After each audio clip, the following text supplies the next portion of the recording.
नमस्कार दोस्तों, आप सभी का स्वागत है हमारे YouTube चैनल पर। तो दोस्तों, आज के इस वीडियो को आप ध्यान से सुनिएगा। आज आपको हम बताने जा रहे हैं कि भोलेनाथ के शिवलिंग पर जो बेलपत्र चढ़ाया जाता है उसको खाने से होने वाले लाभ। तो दोस्तों, अगर आपके जीवन में किसी भी प्रकार की समस्या चल रही हो, पैसे की कमी है, नौकरी नहीं लग पा रही है, बीमारियों से आप ग्रसित हैं, बेटियों की शादी नहीं हो रही है, तो आज की यह वीडियो देखने पर आपकी समस्त तकलीफ दूर हो जाएंगे। तो दोस्तों, आखिर क्या होता है शिवलिंग पर जो बेलपत्र चढ़ाया जाता है उसे खाने से क्या फायदे होते हैं? कई बार आपने सुना होगा, लेकिन आप वास्तविक बात को जानेंगे, कहीं भी देख लेंगे, कितना भी पैसा आप खर्च करोगे, फिर भी यह जानकारी आपको नहीं मिलेगी। तो दोस्तों, आप बेलपत्र जो शिवलिंग पर चढ़ाते हैं तो वो कोई साधारण बेलपत्र नहीं होता है, वो बन जाता है स्वयं भोलेनाथ का प्रसाद।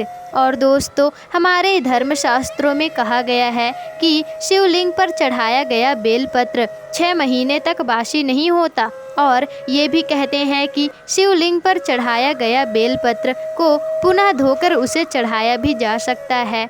और दोस्तों, बहुत सारे जगहों पर शिवलिंग होता है परंतु वहाँ बेलपत्र उपलब्ध नहीं होता, इसलिए जो पुराने बेलपत्र होते हैं उन्हें पुनः चढ़ाते हैं। और दोस्तों, बेलपत्र को चढ़ाने के पीछे एक पौराणिक कथा है। जब समुद्र मंथन चल रहा था तब उसी दौरान अमृत के साथ और भी कई चीज़ें वहाँ से निकल रही थी और उसमें से विष भी निकला था। आप विष को जहर भी कह सकते हैं। और भोलेनाथ पूरे विश्व सृष्टि को बचाने के लिए अपने कंठ में इसे धारण कर लेते हैं, इसलिए महादेव को नीलकंठ भी कहा जाने लगा इस दिन से। परंतु दोस्तों, विष के प्रभाव से भोलेनाथ का शरीर का तापमान बढ़ने लगा और जिसकी वजह से आसपास का वातावरण जलने लगा। और वहाँ के लोगों ने, प्राचीन देवी देवताओं ने, प्राचीन वेद सलाहकारों से सलाह लिया कि भगवान शिव को इससे कैसे बचाया जाए। तो उन्होंने कहा कि आपको भोलेनाथ को बेलपत्र का सेवन कराना चाहिए। और देवी देवताओं ने ऐसा ही किया, जिससे कि भगवान भोलेनाथ की गर्मी शांत होने लगी। तब से ये परंपरा चलने लगी और इससे भगवान शिव को शीतलता मिलती है और हमें उनका आशीर्वाद मिलता है। आप 3 पत्र वाला बेलपत्र आपको चढ़ाना चाहिए और जहाँ से चिकना होता है वहाँ से आप चढ़ाइए। दोस्तों, आपको चढ़ाना है और आपको कटे फटे बेलपत्र बिल्कुल नहीं चढ़ाना, क्योंकि जब भगवान शिव ने भगवान गणेश के शीश को खंडन किया था तब से भगवान शिव ने संकल्प लिया था कि कोई भी खंडित चीज़ ना ही उन्हें अर्पित की जाएगी, ना ही उन्हें चढ़ाई जाएगी। और ऐसा ही होता है। तो दोस्तों, अगर आप प्रतिदिन शिवलिंग पर बेलपत्र चढ़ाते हैं तो आपकी समस्या दूर होगी और आपको जो भी पैसों की कमी है वो भी नहीं होगी।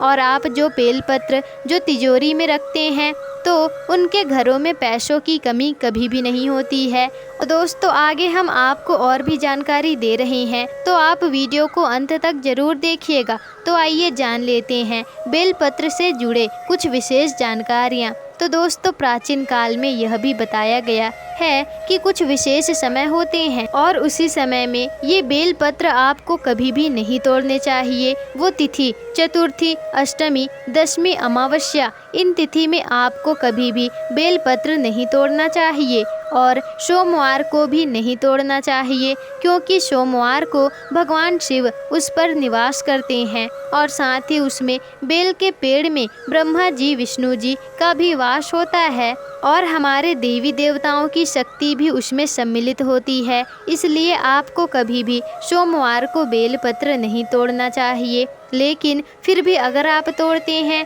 तो आपको पाप लग सकता है। तो दोस्तों, अब प्रश्न ये आता है, बेलपत्र की उत्पत्ति कैसे हुई थी? तो दोस्तों, हमारे पुराणों के अनुसार जब एक बार माता पार्वती के पसीनों से कुछ बूंद मध्यांचल प्रदेश में जाकर गिरी तो वो एक पौधे का रूप ले लिया और बेलपत्र के नाम से उसे ही जानने लगे। तो दोस्तों, चलिए अब जानते हैं कि चढ़ाए हुए बेलपत्र को खाने से क्या फ़ायदा होता है। तो दोस्तों देखिए, जब बेलपत्र को चढ़ाया जाता है तो वो भोलेनाथ का प्रसाद बन जाता है और इससे सभी बीमारियों का नाश होता है, इसलिए वो आपके लिए अमृत जैसा बन जाता है। तो दोस्तों क्या फ़ायदा होता है, बदलाव क्या आता है जीवन में? तो दोस्तों शिवलिंग पर चढ़ा हुआ बेलपत्र खाने से सभी प्रकार के रोग दूर हो जाते हैं। अगर आप बेलपत्र का नित्य सेवन करते हैं तो आपके जीवन के समस्त बीमारियां हट जाते हैं और आप सभी ये सोचते हैं कि आपने जो पाप कर लिया है तो आप उसे कैसे दूर करें।